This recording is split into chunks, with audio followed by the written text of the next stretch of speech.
kekejaman yang mereka lakukan tuh anjing-anjing yang satu banyak pencurian. Diapain anjing tersebut? Ada satu anjingnya ibu lagi jalan di luar, ada ibu. Mereka bawa senjata tajam. Kalau ibu maju membela, ibu pun akan dibunuh. Mereka siksanya bagaimana, Pak? Mereka sudah bawa besi, jadi dipukul kepalanya. Anjing itu akan pusing kan, karena kepalanya, syarafnya kena diseret bu, dibakar hidup-hidup.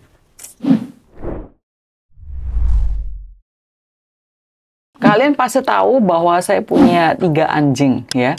Jadi saya juga kadang-kadang pernah ngajak anak saya untuk pergi ke animal shelter untuk melihat kondisi anjing dan kucing di sana.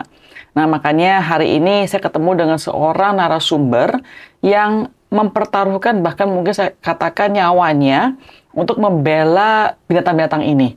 Dari Animal Hope Shelter, Pak Christian Pale. Terima kasih loh, Pak. Selamat siang, Bu. Saya justru yang terima kasih akhirnya diundang. Ya, kita kan pengen raise awareness agar tidak ada animal cruelty lagi di Indonesia. Nah, apakah animal cruelty itu melarang hukum di Indonesia? Animal cruelty di Indonesia, kita untuk saat ini sudah masuk ke dalam tahap kritis. Artinya, maksudnya ada peraturan kah untuk melarang adanya animal cruelty? Ada dendanya nggak? Ada pidananya nggak? Ada di pasal 302 KUHP. Tetapi untuk saat ini pasal tersebut ibarat kata ada tapi tiada. Ya, karena tidak bisa melindungi hewan-hewan yang sudah menjadi korban akibat siksaan atau penelantaran manusia. Oke.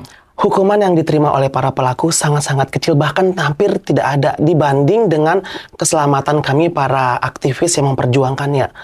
Karena rata-rata saya sempat pernah tahun 2022 lalu ada satu kasus kekerasan di mana, mohon maaf, anak muda 2 orang melakukan meledakkan petasan di anus dari kucing. Tetapi masa hukuman yang diterima tidak sebanding dengan penderitaan kucing dan kos biaya yang kami keluarkan untuk perawatan kucingnya. Nah, denda 2.500.000 dengan penjara 2 bulan kan tidak sebanding dengan nyawa kucing atau anjing yang sudah mereka hilangkan. Jadi menurut kamu bahwa walaupun hukum ada, tetapi tidak ada... Sangat tidak kuat. Belum kuat untuk dalam eksekusi denda ataupun tindakan pidana dan lain sebagainya. Tidak bisa memberikan efek jerah bagi para pelaku lain untuk tidak akan melakukan hal yang sama. Benar. Dengan bahkan ada yang sudah membunuh banyak anjing, bahkan yang kemarin yang viral anjing dilempar ke buaya, cuma 1 bulan. 1 bulan doang. Cuma 1 bulan penjara. Nah, kemarin kalau 4 remaja itu yang menyiksa sampai meninggal tuh, anabulnya orang itu gimana kasusnya? Yang di Jember ya. Itu ada satu anabul juga yang kasusnya itu juga anjingnya putih itu. Yang putih. Vicky nama anjingnya. Iya. Nah, itu pun juga tidak bisa hukum. Jadi tidak ada hukum sekali. Jadi nggak lepas itu. Kurang banget, Bu. Makanya itu kemarin dari 2015 kemarin tuh saya dan teman-teman tuh mendesak supaya dilakukan revisi. Nah, puji Tuhan sih memang sudah direvisi, tetapi akan berlaku 2016. Dendanya naik jadi 1 juta atau 10 juta kemarin. Oke. Sorry, kalau misal contohnya itu kan anabul punya seorang pemiliknya, ada pemiliknya. Misal contohnya anjing saya ini disiksa sama orang, apakah saya boleh membawa dia ke kasus ini dipolisikan? Bisa dengan menggunakan pasal 406 pengerusakan barang properti pribadi. Oh, properti pribadi namanya. Tetapi susahnya gini, Bu, kendala yang sering saya alami. Polisinya yang susah kita untuk untuk kita eksekusikan. Ya, persekusi oknum-oknum partnya. Bahkan dari 2015 sampai 2019 kemarin, sekelas Polda saya datang melaporkan kasus saat itu anjing Alaskan Malamut dibunuh oleh pelatih anjing untuk ritual ilmu hitam. Oh my goodness. Dia harus buka. Emang ada pasalnya nih? Ada, Pak. Pasal 302, Pak. Mereka harus buka buku pidana. Oh ya benar. Terus? Akhirnya dibantu sama Bang Hotman. Baru mereka mau terima laporan kami. Nah, itu sekelas Polda. Bagaimana dengan yang polsek daerah kecil itu agak susah awal-awalnya. Tapi seiring dengan berjalannya waktu, puji Tuhan, banyak kasus-kasus yang pegang semakin viral, teman-teman juga banyak yang viral kasusnya, mulai media-media angkat. Akhirnya, setiap kali mau buat laporan polisi, ini orang langsung diterima. Iya, soalnya yang saya sayangkan adalah ketika kasus remaja ini, ada beberapa komentar bilang, kasihanlah mereka remaja, mereka belum tahu dan sebagainya. Padahal sebetulnya kalau mereka dari kecil melakukan Dilatih, animal ya. cruelty, itu menjadi Ciri-ciri satu psikopat. psikologi mereka itu betulnya nggak bagus. Benar. Nanti ke depan bisa dibully malahan Benar. begitu. Nah, ini jujur sebenarnya Bu, negara kita ini kurang aware banget bahwa sebenarnya kalau di Amerika itu dari kecil tuh sudah bisa terdeteksi, oh orang ini punya kelainan atau mental illness apa enggak. Di Amerika Serikat kan pernah dilakukan penelitian kepada para narapidana yang lagi ditahan di sana. Waktu kecil nih kalian ngapain? Ternyata mostly dari mereka banyak melakukan penyiksaan terhadap hewan. Nah, ini yang kita takuti, Bu. Yes. Dan pemerintah kita tidak aware sampai sejauh itu. Karena mungkin banyak kasus yang dipegang di benak mereka, tapi hal ini dianggap hal kecil. Padahal ini adalah bom waktu. Benar. Ibu mungkin masih ingat kasus ada anak putri remaja yang mohon maaf dia membunuh anak tetangganya, lalu disekap di dalam lemari. Lalu dia seperti terbiasa. Kejadiannya kalau nggak salah di Kalideres tahun 2017-2018. Nah, itu dia santai banget, Bu. Begitu ditangkap, saya langsung prediksi anak ini pasti sering melakukan penyiksaan terhadap hewan. Ternyata setelah sama psikiater, sama psikologi, benar. Dia suka, membunuh, menyiksa kucing, membunuh kodok, cecak pun dibunuh secara yang tidak lazim untuk anak usianya. Iya, membunuhnya bukan membunuh, itu kayak disiksa. Disiksa dan dia kayak enjoy gitu loh. Nah, ini yang kalau misalnya pendidikan kita, menteri pendidikan kita, pemerintah kita, anggota legislatif kita tidak aware akan hal ini akan jadi bom waktu, Bu. Benar, setuju. Nah, akan bom waktu. Kalau kayak begitu ya, Pak ya, sebetulnya ini dalam ranah kementerian mana sih? Ini sinergi dari Menteri Pendidikan dengan Menteri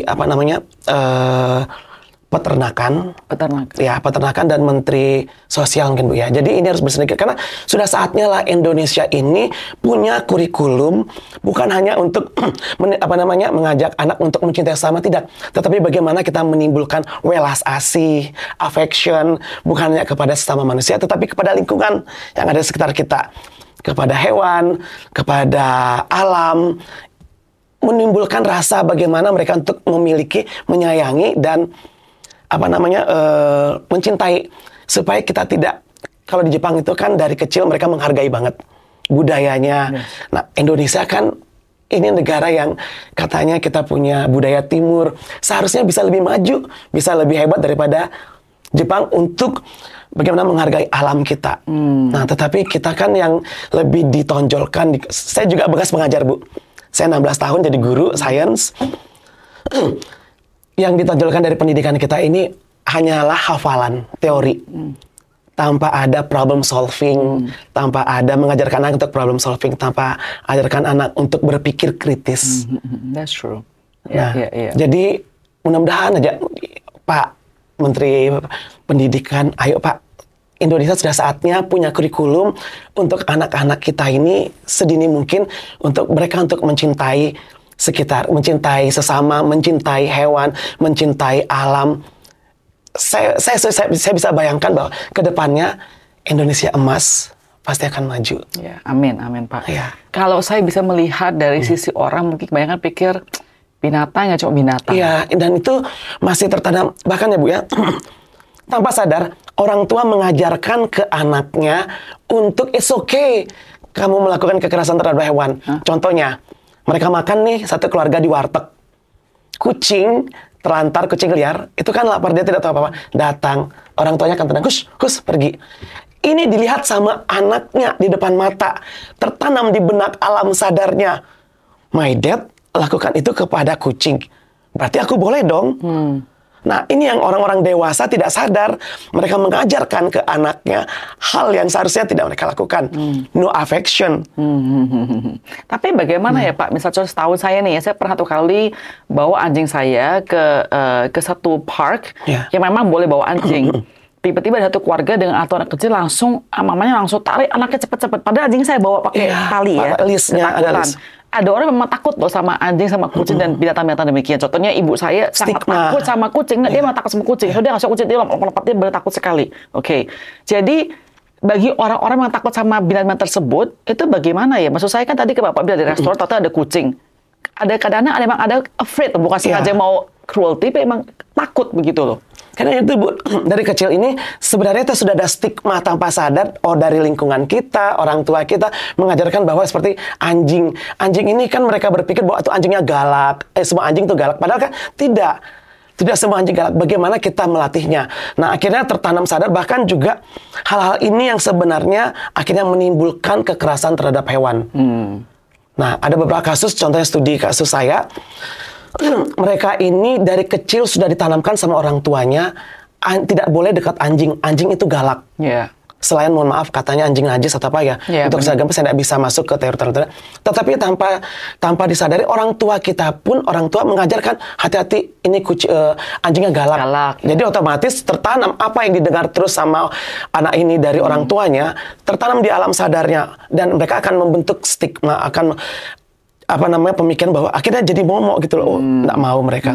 Kucing pun juga hati-hati. Bahkan sekelas media-media tuh banyak yang mengatakan bahwa kucing menyebabkan kemandulan, menyebabkan zoonosis. Padahal kan kucing yang mana dulu? Kalau kucingnya dirawat, dibersihkan, divaksin, dikasih makan yang sehat, tidak akan menyebabkan saya tidur dengan belasan anjing, kucing tidak ada sampai sekarang masih sehat. Nah, jadi pola pikir masyarakat kita tentang anjing, kucing, hewan-hewan ini yang sudah berpuluh-puluh tahun, bertahun-tahun ini mengendap di otaknya mereka bahwa anjing itu galak, kucing itu membawa penyakit. Ini harus sudah kita kita luruskan, kita campaign, kita jelaskan bahwa ketakutan kalian ini tidak berdasar. Semua anjing, kucing ini mereka friendly. Bahkan sudah berabad-abad, ribuan tahun, anjing adalah teman setia manusia. Ya, memang beda kalau kita lihat kultur, contohnya di Amerika, di mana anjing itu benar-benar seperti anak sendiri. Ya. Civilization, apa gitu istilahnya. Saya nggak tahu, tapi intinya peradabannya itu menunjukkan. Kalau kita mencintai hewan, itu menunjukkan peradaban negara itu sudah maju. Kemarin juga saya perbaca ya, kalau salah narasi emang mungkin kasus ini ya, di mana orang dari luar negeri membayar content creator di Indonesia untuk menyiksa monyet, menyiksa anjing. Bapak mungkin pasti tahu kasus tersebut ya. Gimana kasus tersebut sekarang ini progresnya Pak? Apakah masih terjadi atau sudah mulai diperhatikan dan juga di stop gitu? Akhirnya ada juga media yang mengangkatnya. Sebenarnya ini sudah terjadi sudah lama. Bukan hanya content creator meminta orang Indonesia untuk melakukan penyiksaan, tetapi justru ada content creator dari USA, dari luar negeri datang ke Tomohon, ke Manado untuk menampilkan kekejaman penyiksaan, penjagalan anjing. Itu mereka record, mereka publish, dan mereka galang dana. Tapi itu kan beda. Kalau itu kan adalah karena Tomohon sebagai sebuah kebudayaan mereka melakukan hal tersebut, bukan penyiksaan. Sebenarnya bukan budaya, Bu. Di Tomohon itu saya tahun 2021 saya usut kasus kekejaman yang mereka lakukan itu anjing-anjing yang satu banyak pencurian. Bahkan pencurian ini bisa melibatkan pembunuhan ke manusia. Mereka ini namanya dogger anjing, Bu. Pelakunya banyak, minum. Jadi mereka sewa mobil 500 setiap minggu. Mereka punya target setiap hari 500 per hari. Mereka punya target anjing yang mereka curi ini bisa harus 11-an. Diapain anjing tersebut? Walaupun anjing ini tidur di luar, ada ownernya. Ibu melihat misalnya contoh Anda kata ada satu anjingnya ibu lagi jalan di luar, ada ibu. Mereka bawa senjata tajam. Kalau ibu maju membela, ibu pun akan dibunuh. Itu yang terjadi di Manado. Dan mereka menyiksa. Sayangnya kemarin saya tangkap 5 orang. Tapi yang bebaskan justru oknum. Mereka siksanya bagaimana, Pak? Mereka siksa tuh di depan mata. Diapain? Dipukul, jadi anjing diam-diam tuh mereka sudah bawa besi, jadi dipukul kepalanya. Anjing itu akan pusing kan, karena kepalanya syarafnya kena diseret, Bu, dibakar hidup-hidup. Kenapa sih? Lalu dipukul sampai kepalanya dipukul, disiksa, bahkan ada yang dibakar hidup-hidup, Bu. Buat apa gunanya? Itu mereka jual. Mereka jual di pasar yang untuk masyarakat sana konsumsi. Jadi kalau yang bilang di Manado itu banyak hewan peliharaan, tidak. Itu banyak hewan curian. Anjing-anjing itu banyak didatangkan dari Gorontalo, dari Sulawesi Tengah atau dari Sulawesi mana, itu didatangkan dari Gorontalo untuk masuk ke Manado tanpa vaksin, tanpa kejelasan kesehatan, tanpa tanpa karantina. Jadi apa yang dijual dan dimakan oleh masyarakat sana, kita sudah bisa diprediksi bahwa anjing itu tidak sehat. Nah, padahal di dalam darah anjing itu banyak terdapat parasit yang ditakutkan, parasit cacing jantung. Nah, cacing jantung ini bisa menular ke manusia, Bu, karena cacingnya ini mengendap di darah dan juga di jantung. Tidak bisa disembuhkan. Kalau kita bunuh, anjingnya mati, manusia juga cacingnya mati, anjingnya juga ikut mati. Nah, masuk ke dalam manusia, mengendap ke dalam jantung kan, bertahun-tahun, kolaps, mati. Nah, ini yang tidak disadari oleh masyarakat luas. Nah, banyak merasa bahwa Pak Christian itu adalah membela binatang. Tapi sebetulnya Bapak itu pengen mengedukasi agar sebetulnya menjaga manusia-manusia agar tidak makan binatang tersebut serta tubuh mereka sebetulnya. Ya? Jutaan manusia yang tidak makan akan kena imbas hanya karena ulah segelintir pemakan daging anjing yang populasinya tidak sampai 5%. Nah, ini kan tapi pemerintah kita kan, yang penting bisnis ini miliaran, para pelaku-pelakunya ini bisnisnya miliaran, is okay lah bisa masuk. Tetapi mereka tidak memikirkan dampak jutaan masyarakat kita yang tidak makan daging anjing akan terkena. Di Semarang kemarin, Bu, saya kasus yang viral sedunia, terbukti satu begitu di autopsi, istilah neoskropsi, kepalanya diambil, dibawa ke Jogja, positif rabies. Kalau misal contohnya manusia makan tadi anjing yang ada parasitnya, kena cacing jantung. Bisa menular nggak? Bisa, Bu. Bisa menular. Kan dia zoonosis. Dan di darah anjing, di dalam tubuh anjing, darah ini banyak parasitnya yang tidak bagus buat kesehatan manusia. Sekelas WHO pun keluar bahwa anjing bukanlah hewan pangan, tidak boleh dimakan karena banyak menimbulkan turunan-turunan penyakit yang bisa yang bisa menyerang manusia. Nah, tadi cuman masyarakat kita ini masih mereka berlindung di balik kata budaya. Budaya mana? Saya nggak tahu. Maksudnya, Bapak. bener kan, Bu? Saya nggak tahu. Kalau kita gini loh, zaman dulu juga kan, mohon maaf, sebelum ada toilet atau WC, budaya kita, mohon maaf, masyarakat kita banyak yang BAB di kali atau di laut. Seiring berkembangnya teknologi, pendidikan kita makin meningkat.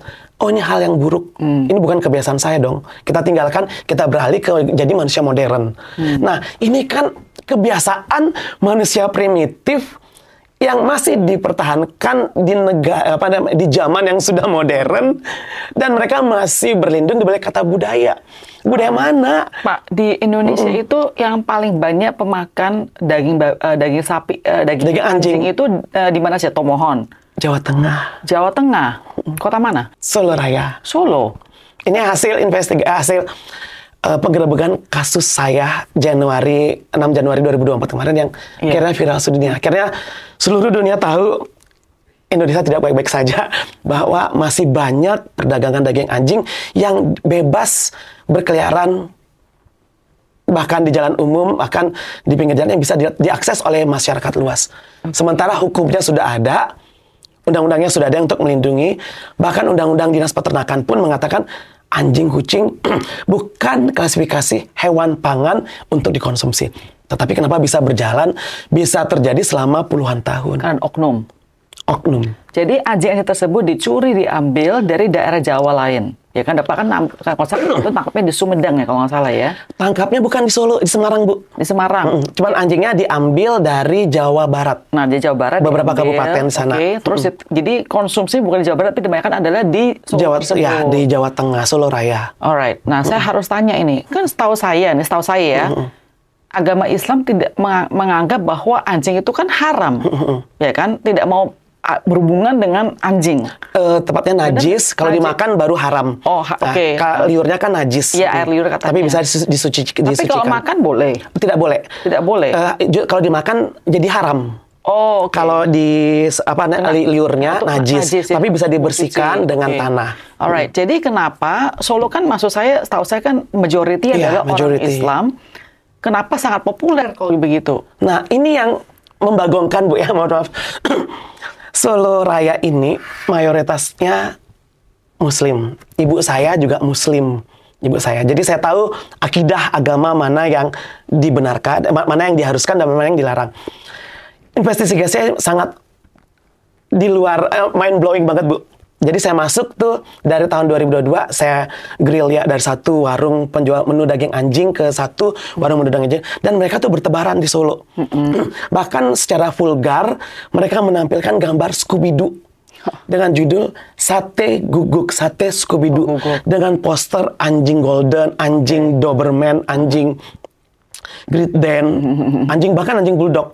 Nah di situ mereka nampilkan. Masuklah saya, Bu. Jadi saya interview, saya izin dulu sama yang saya interview. Boleh saya interview untuk YouTube, saya bilang. Kayak boleh, dia bilang. Saya tanya agamanya apa, Mas? Sudah berapa lama makan? Oh, sudah lama, dia bilang, itu dari remaja. Alasannya apa? Enak, dia bilang. Enak, oke. Baru saya, mohon maaf, agamanya apa? Muslim. Bukankah dilarang? Ini haram, bukan lagi najis loh. Oh, nggak apa-apa kok. Yang penting saya makan tidak muntah. Oke. Saya langsung luruskan. Mas, akidah yang kamu anut salah. Haram ya haram. Tidak peduli kamu makan lalu tidak muntah, lalu kamu makan kamu muntah, baru kalau nggak haram tidak haram, itu salah. Kamu makan aja ini sudah haram. Sudah melanggar akidah agama. Jangan Masnya bawa sesuai dengan keinginan, sesuai dengan apa namanya? Ini kamu bukan. Tetapi ini sudah benar-benar haram. Dan mereka, bahkan penjualnya, Bu, sama mereka Muslim semua. Penjaganya pun kemarin ditangkap, Don Haryanto juga Muslim. Nah, saya lihat ini, kalau budaya, dibilang, mereka beralasan jamu, Bu, untuk membersihkan kulit jamu.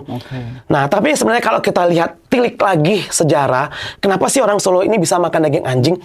Ternyata budaya ini, kebiasaan ini tuh dibawa, selain Majapahit juga dulu ada, tetapi kebiasaannya dibawa sama warga Tiongkok yang tinggal di Solo waktu itu, dan mereka kesulitan makanan, jadi mereka biasa makan daging anjing, dan dilihat, saat itu orang-orang Tiongkok sana makan anjing ini untuk menemani mereka minum ciu ya, alkohol. Arak ya? Ya, arak itu.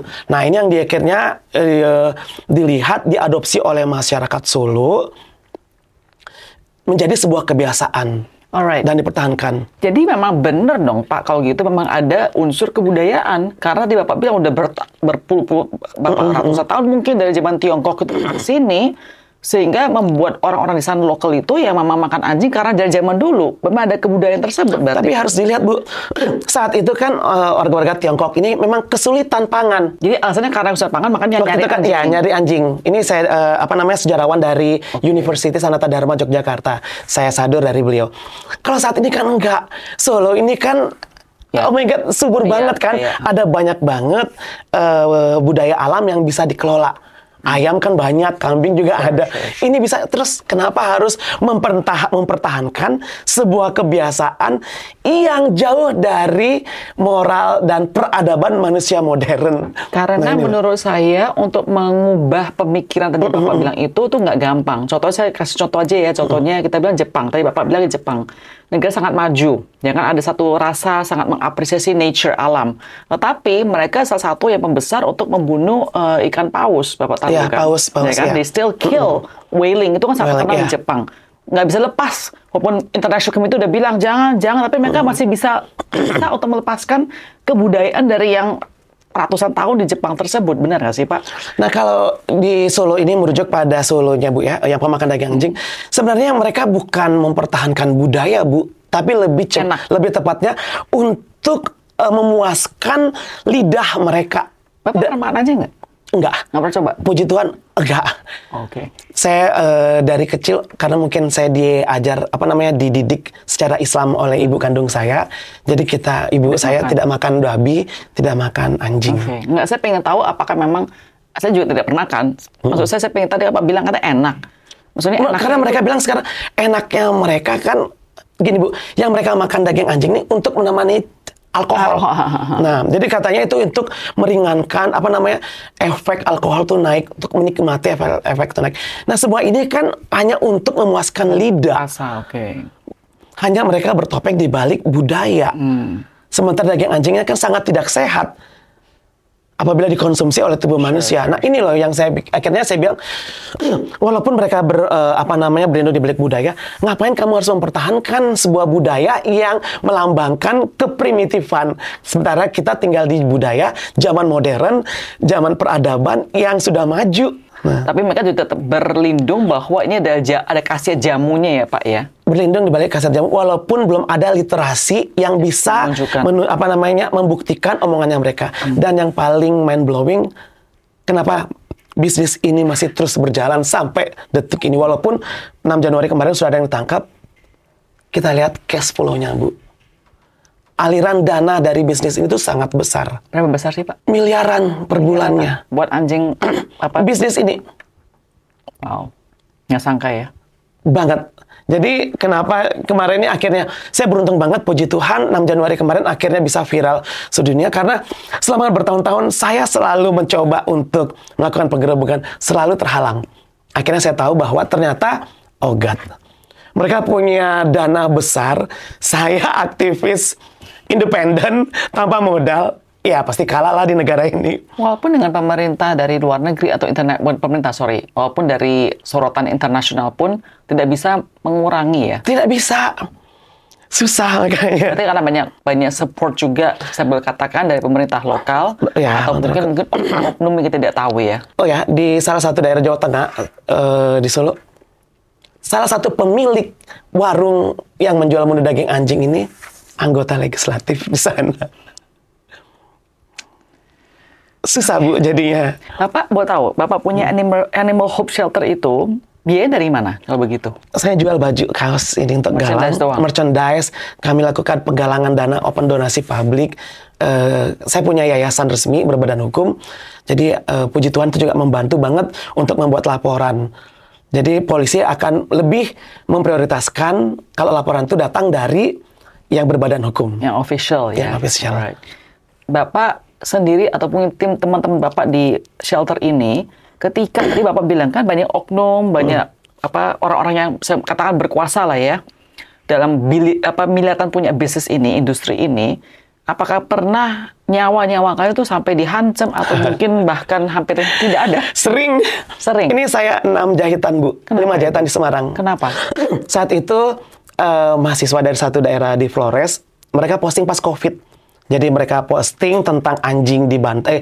Mereka posting anjing dibantai dengan narasi untuk COVID. Saya terbang dari Jakarta ke Semarang. Ternyata di situ awalnya ketemu 4 orang. Ternyata dia datang lagi 10 orang ke Flores. Dikeroyok 5 jahitan. Dikeroyok? Wow. Dan ya saat itu Polsek Semarang tidak mau terima kasusnya. Jadi nyawa kami dengan hukum untuk menjerat pelaku kekerasan 180 derajat. Oh, itu sah. Kenapa Bapak pengen memperjuangkan hal ini? Mengetahui bahwa nyawa Bapak terancam, tidak mudah menggalang dana, melawan orang-orang yang sangat powerful. Kenapa? Kalau tidak ada yang maju, lalu siapa Bu? Sementara di sini saya lihat banyak banyak yang mau bergerak kalau kasusnya viral. Nah, sementara walaupun mereka anjing kampung, mereka ini punya hak yang sama dengan anjing yang katanya mahal, anjing ras. Benar kan? Mereka itu cinta kasih yang mereka cinta kasih yang mereka tunjukkan ke ownernya itu lebih besar gitu loh, sama besarnya. Maksud saya, sama besarnya dan anjing-anjing ras apa. Kesetiaan mereka juga sama besarnya. Lalu kenapa kita harus membeda-bedakan, harus membela atau menyelamatkan anjing yang mahal? Kenapa harus ada kategori, ada anjing kampung, ada anjing ras? Padahal mereka ini sama semua gitu loh. Dan itu saya pikir, kalau tidak ada yang membela mereka, lalu siapa? Sementara kasus kekejaman di Indonesia ini sudah sangat-sangat masuk, sudah sangat-sangat masuk ke dalam kategori kritis. Pemerintah kita seakan-akan tutup mata. Apa yang Anda penginkan dari pemerintah sih? Yang secara realistis bisa dikerjakan sebetulnya? Revisi Undang-Undang Perlindungan Hewan. Animal welfare di Indonesia ini harus benar-benar ditingkatkan sejahteraannya. Karena animal welfare sendiri pun sudah masuk ke Undang-Undang Peternakan sudah dari dulu. Tetapi realitanya jauh dari kata sejahtera. Okay. Kita lihat Bu, Banyak anjing-anjing berpemilik, bahkan anjing ras pun ownernya telantarkan tanpa tersentuh hukum. Di Inggris, kalau ada ketahuan pemilik meninggalkan anjing dalam mobil, Oh iya. masyarakat sipil lainnya berhak memecahkan kaca mobilnya supaya anjingnya bisa selamat. Benar, benar. Di Indonesia kalau saya lakukan itu, saya yang dipenjara. Karena masuk ke pasal 406 pengerusakan properti. Iya, iya, iya. Sementara kasus-kasus anjing ditinggalkan di mall, di dalam mobil di mall itu banyak, Bu. Gitu ya? Banyak banget. Nah, kalau saya mau pecahkan, Ya, saya langsung mungkin, ditangkap. ya, mungkin. Saya dulu memang salah juga hal ini. Saya nggak gitu ngeh pas itu ya Pak ya. Bahwa ternyata breeding anjing itu Iya. sangat betul tuh sangat breeding farm. Itu sangat kasihan sekali di Indonesia. Luar negeri pun juga kasihan ya. Benar, Dimana anjing iya. itu betul jujur aja kayaknya Dikawinkan, diperkosa kan. iya, Diperkosa benar, biar iya, terus diperkosa, punya iya. anak, punya anak. Sejak kasus itu saya bilang ke keluarga saya bahwa tolong kita Jangan. kali adopsi aja, Iya. jangan beli lagi begitu. Apakah ada hukum untuk Nggak ada, breeding? Bu. Sekarang gini, Bu. Di luar negeri, di Amerika yang saya adopsi, untuk kesejahteraan, yang menurut saya kesejahteraan jauh lebih bagus daripada Indonesia. Kalau Ibu beli, kan masuk ke pajak. Nah, Indonesia nggak ada. Ini yang saya perjuangkan. So, apa gimana? Saya beli anjing, Beli anjing. saya kena pajak. Kena pajak juga, Bu. Oke. Itu artinya pemerintah sana itu menjaga banget supaya anjing yang dibeli tidak ditelantarkan. Anjing yang dibeli ini, oh benar, orang yang beli ini mampu untuk membawa ke klinik, merawat ketika sakit Iya. atau merawat ketika dia sepuh. Iya. Di Indonesia enggak, Bu. Padahal, nah ini yang saya perjuangkan juga. Padahal ya, Bu ya, satu anjing jenis Great Dane atau Belgian Malinois, Ibu tahu nggak satu anakannya berapa puluh juta? Nggak tahu. Bisa sampai 50. Wow. Anjing secara naturally, alami, 3 bulan, 4 bulan sekali dia mens, setahun 2 kali melahirkan. Iya, Tetapi di tangan para oknum breeder, bisa sampai 4 kali setahun. Artinya apa? Ada pemaksaan genetika, ada suntik hormon supaya mereka tetap hamil, tetap bunting, dan melahirkan. Dan ini menguntungkan breedernya. Pasti. Apakah breeder terkena pajak? Enggak. Tidak. Satu anakan anjing golden misalnya 20 juta, 30 juta. Sekali melahirkan mereka bisa sampai 6 anak, 8 anak. 20, 30 juta kali 8 anjing, itu berapa? Bisa sampai 200 juta. Dikenakan pajak? Tidak. Berapa kerugian negara akibat dari usaha ini? Ayo Menteri Keuangan, Menteri ini ayo. Nah, ini yang saya perjuangkan, Bu. Nah, akibat saya diperjuangkan kemarin, saya dipenjara 4 bulan. Serius? Perjuangan di masa breeding ini? Saya protes saat itu pada saat masa COVID ada di salah satu mall di Jakarta di dekat Glodok itu anjing telantarkan sama breeder. Nah, ternyata ketua breedernya ini afiliasi dengan pet shop itu. Jadi saya dibully, akhirnya saya diserang, Bu. Saya sampai orientasi. Pokoknya semua yang tidak masuk akal, penggiringan opini saya, menggelapkan dana, saya nyawer, Tuhan. Akhirnya ketemu Desember, nggak sengaja anjing saya sakit, saya harus nyari dog food, ketemu dia di situ. Jadi dipancing, emosi saya, dia pukul saya duluan, saya balas dong otomatis. Itu yang dipakai. Mereka bayar 200, katanya mereka bayar ratusan juta, 100 juta ke polisi, dan oknum penyidiknya merasa saya 250 juta. Saya tidak mau. Iya, soalnya saya tahu ya, Saya pernah nonton videonya, ini di luar negeri sih. Breeder tuh benar kasihan anjing-anjingnya, dipakai Mereka dipaksa, bukan Ibu. Maksudnya mengangkang. Ibu sudah lihat induknya? Hah? Ibu sudah pernah lihat induknya? Belum. Ah, gosh. Badannya itu ya? Saya kapan hari itu, tahun lalu, saya rescue, Bu. Kurus banget. Dan kalau sakit itu kulit. Kan, benar kan dipaksa kebuka itu terus Yang betinanya diikat, Iya, diikat ke empat kakinya, Iya, dari yang jantannya dipaksakan. Dan itu dia harus setelah disuntik hormon. Tapi induknya setelah melahirkan mereka dibuang, dan itu kami banyak rescue. Dan itu ada juga makanya dog lover tuh hanya melihat papi anaknya, oh lucu, imut, tapi mereka tidak tahu induknya seperti apa, kondisi induknya seperti apa. Banyak yang malnutrisi, sakit kulit dengan berpenyakit. Bahkan saya perhatiin itu kan anjing-anjing itu ya dijual murah-murah sekarang dia itu di live shopping. Di live. Nah, ini yang makanya saya kemarin juga sudah kita ajukan gugatan, tapi selalu mentok, dan biaya kendala juga karena bayar urus perkara itu kan mahal banget ya, Bu ya. tidak adanya keseriusan pemerintah. Kenapa yang kayak just tip keluar negeri ke Thailand itu dikenakan pajak? Lah ini di depan mata kamu, Banyak, satu Bu. anjing justru dijual mahal. Iya.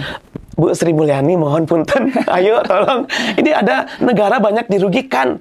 Kalau ini benar-benar pajak terhadap breeder ini dikenakan, satu, kita akan mengurangi penelantaran anjing. Iya. Kedua, pemasukan negara juga besar gitu loh. Iya. Dan juga sekarang bisa seleksi pemilik anjing jangan Pemilik, sembarangan. iya, supaya jangan apa namanya, ya itu ujung-ujungnya kembali kita mengurangi angka penelantaran Iya, iya. anjing. Anjing-anjing Bapak selamatkan selama ini itu akhirnya kemana? Anjing-anjing kemana sekarang itu? Saat ini kami tampung, Bu. Saya punya 2 shelter, Oke. 2 kontrakan. Karena husky 24 jam nonstop AC harus. Terus satu yang jadi yang baru di rescue kita taruh dulu karena harus ada observasi. Karena takutnya mereka membawa virus. Buat tahu nggak sih Pak, Bapak biaya? Besar banget, Bu. Ya, buat tahu. Utang saya masih Kenapa per bulan kayak begitu? biaya klinik mereka aja bisa sampai 250 sampai 300 juta. Berapa anjing itu? Kemarin itu anjing yang ratusan anjing yang dari Jagal yang Solo Raya itu, saya punya anjing hampir 400. Wow. Kita manusia ke puskesmas sakit kepala puskesmas paling nggak sampai 20.000. Anjing saya sakit, apalagi banyak yang sepuh. Periksa darah sudah 1.500.000, 2 juta. Periksa darah doang. Biaya dokternya 300, obat-obatannya bisa sampai 3 juta sekali. Makanya sebenarnya Bapak survive ya dengan biaya tinggi. Saya puji Tuhan juga mungkin masih ya dilindungi banget, Bu ya. Jadi ada masih banyak juga netizen pabrik-pabrik yang care, yang peduli. Mereka lihat aksi nyata saya. Jadi ada yang donate, ada ya lumayan 100.000, 50.000. Puji Tuhan terkumpul, masih bisa survive. Cuman kadang harus berani tebal muka ketika beras sudah habis, daging ayam habis ya, minta lagi ke pabrik. Jadi karena kita untuk jual baju pun kurang Pasti. minatnya ya. Well, Pak Christian, saya nggak bisa mengerjakan. Pak Anda kerja benar luar biasa. Terima kasih, Bu. Noble, I would say the word is noble ya Pak ya, karena memang tanpa pamrih ya kan. Ya tapi saya harapkan ya kalau penonton yang nonton di sini kalau bisa kurangin beli anjing, lebih banyak adopsi. Karena banyak banget anjing yang perlu betulnya diadopsi dan mereka siap betulnya diadopsi ya. It's also quote unquote cheaper kan, nggak perlu biaya. Nggak perlu lagi. Kalau di kami adopsi tidak bayar apapun. Iya. Mereka actually willing Sudah ya. free, benar-benar free. So my own personal advice adalah don't buy dogs, don't buy from breeders ya. Tapi adopsi aja. Pak Christian, ya semoga benar-benar apa yang Bapak perjuangan ini bisa kena lah ke pihak-pihak yang berkuasa. Amin. Ya, terima kasih ya Pak ya. Terima kasih. Terima kasih.